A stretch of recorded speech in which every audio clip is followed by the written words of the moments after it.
Hello and welcome to the Dread Expanse. I'm the Quack and I hope you're having a less quack day than myself. Today is a follow-up to Anima and the Machinery of Death. As I realized quite a while ago, I've got to explain an integral concept in the content which fundamentally explains the importance of the Shadowlands, or more precisely, one of the other very important reasons why the Shadowlands is so important, and what the realm may actually be. What I forgot to explain in Anima and the Machinery of Death was what the Shadowlands covenants were actually purifying from Anima. I mean, from everything I was saying, the logical conclusion anyone would have come to is the covenants are removing the four elements of the physical universe from a spirit, which is technically not true and true at the same time. The concept I forgot is elemental duality, the idea that each element has a positive and negative trait associated to it. Fire, passion, fury, water, tranquility and indecisiveness, air, cunning and madness, earth, stability and stubbornness, decay, efficiency and ruthlessness, and spirit, bravery and naivety. Overall concepts I should have remembered, considering I literally made a bit of content speculating about how all of this works. Now, at this point in time, without context, the thought that should be hitting you like a ton of bricks is something along the lines of this.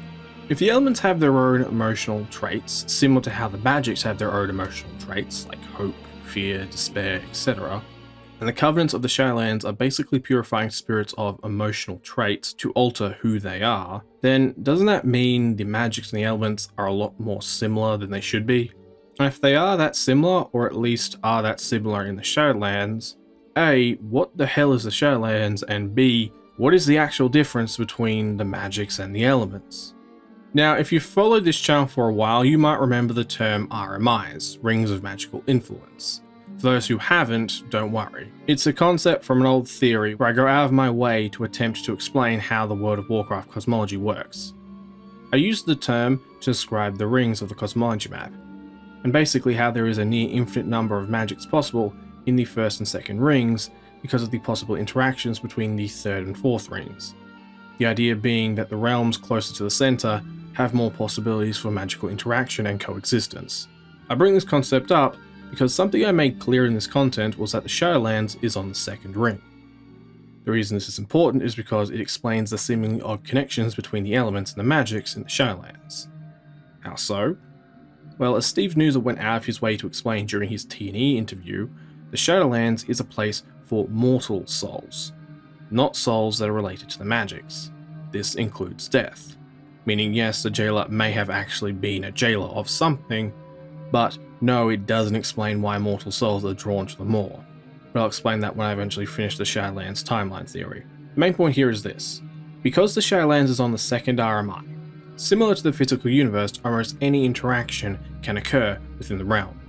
This means where the Shadowlands may be a realm of anima, spirit, an element, it is still a place where the magics and the elements have a presence. However, because of the saturation of spirit, the elements of fire, air, earth, and water likely can't manifest, similar to the situation that occurred on Draenor with Furies. As for the magics, their presence is rather obvious in each of the zones.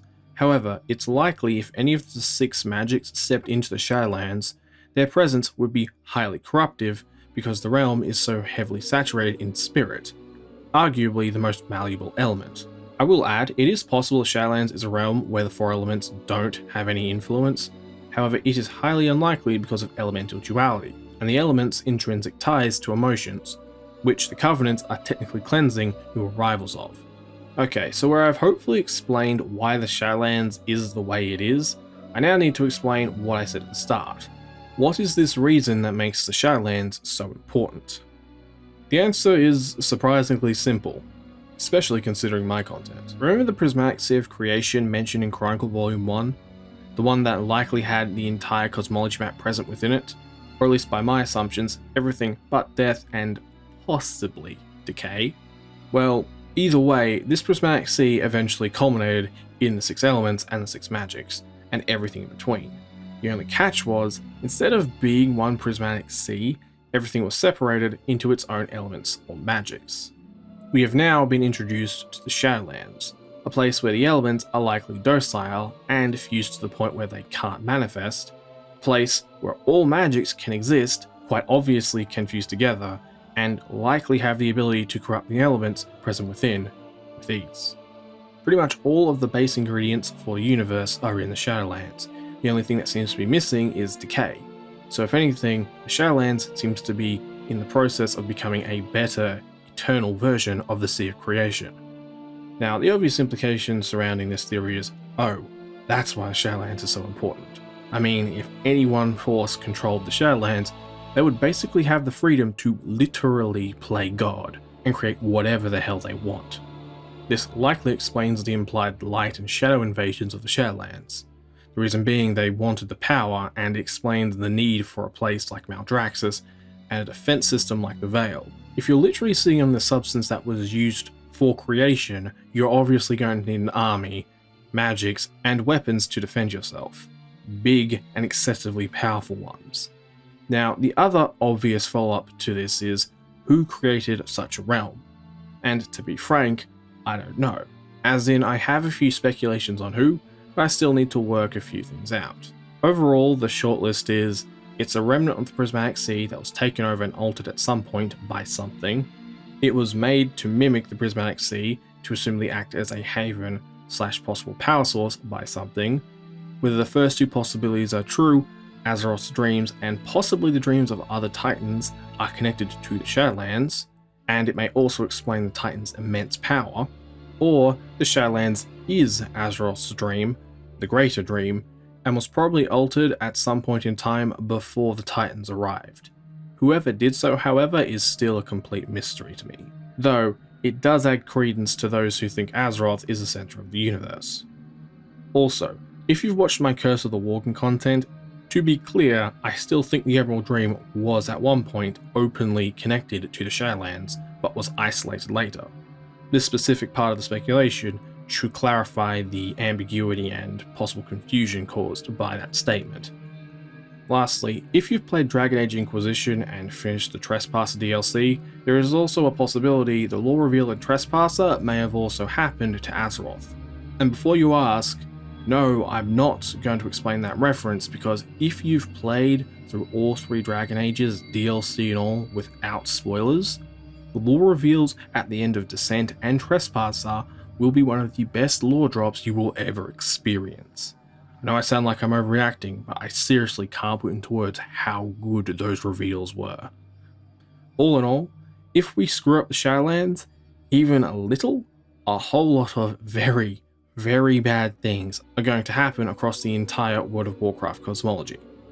There are also these 2 last-minute additions you may want to consider when thinking about the importance of the Shadowlands, both of which I wouldn't have remembered if it wasn't for Cipher from the Shinies and Lucydos Discord. The second thing I was reminded of was the Scepter of Sargeras. Most of the Legion legendaries have intriguing lore. The Scepter of Sargeras is one of those legendaries dialed up to 11. One of these pieces of lore related to the Scepter is a vision Sargeras had after the War of the Ancients, which reads as follows. Soon after the War of the Ancients, Sargeras had a vision. The Well of Eternity imploded once again, but this time it dragged him down to the very core of Azeroth. But in that moment he saw Azeroth's slumbering World Soul, and in that moment, the World Soul opened one eye and gazed at the Dark Titan. He was enraptured. Since then, the eye of Azeroth's World Soul has not been far from his thoughts. He commanded the Eridar, who forged the Scepter, to crown it with that lone wondrous orb. Now, what's really odd about this vision is that if you believe the Tauran myths are accurate, which for the most part I think are accurate, you know Alud and Anshe, the moon and the sun, are supposed to be the eyes of Azeroth. And where yes, there is the Night Elven myth that says Alun sleeps under the Well of Eternity during the day, this actually leads on to the second odd thing about this vision. The Well of Eternity doesn't exist anymore. We have the Maelstrom instead. This isn't mentioning that unless one of the world maps has been retconned, or Nazjatar is just a lot bigger than we think it is, the Eternal Palace and apparently N'Zoth's prison should have been on the site that was the Well of Eternity. I will not be stunned if whatever N'Zoth used to escape was not originally his prison. Anyway, this odd vision then leads to this striking similarity between the orb at the center of the Scepter of Sargeras and the orb of the Arbiter. And just to reiterate, that orb is supposed to mimic one of Azeroth's eyes. So, there has been a bit of speculation about whether the core of the Arbiter belongs to the Jailer. At present, I don't think it belongs to either. And yeah, sticking with the Tauran myths, that would imply the Arbiter, being a she, is a loon. And or if the orb was originally in the possession of the Jailer, makes him Anshe. Which on one hand, I can see either being the case. And on the other, implies something happened and a loon and or Anshe, for whatever reason, didn't need the orb anymore. Which may explain why the orb has been darkened, and or just proves this theory is incorrect.